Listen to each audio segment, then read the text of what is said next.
রাধে রাধে।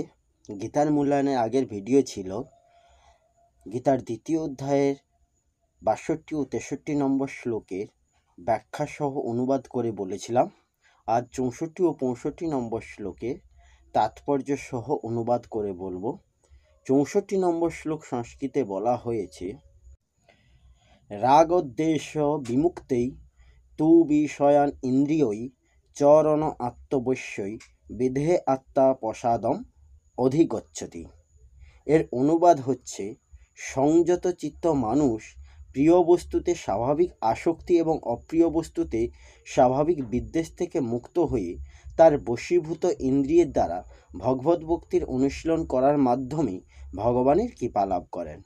এই শ্লোকের তাৎপর্য হল, ইতিপূর্বে ব্যাখ্যা করা হয়েছে যে কিছু কৃত্রিম উপায়ে বাহ্যিকভাবে ইন্দ্রিয়গুলিকে সংযত করা হলেও ভগবানের দিব্য সেবায় তাদের নিযুক্ত না করা পর্যন্ত প্রতি মুহূর্তেই পতনের সম্ভাবনা থাকে।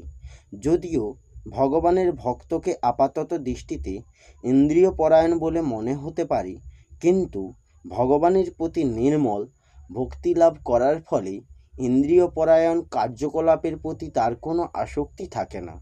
ভগবানের ভক্তের একমাত্র চিন্তা হচ্ছে কিভাবে তিনি ভগবানকে তুষ্ট করবেন।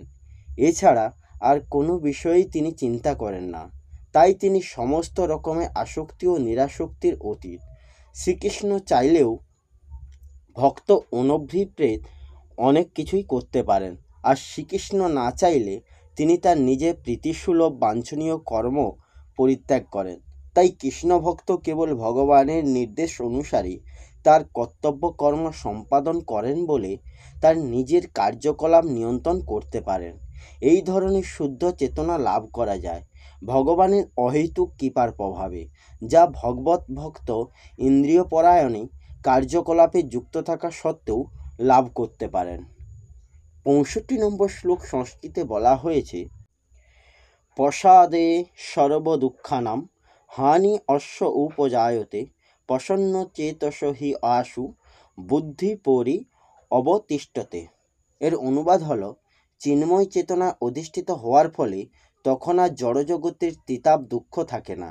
এভাবে প্রসন্নতা লাভ করার ফলে বুদ্ধি শীঘ্রই স্থির হয়।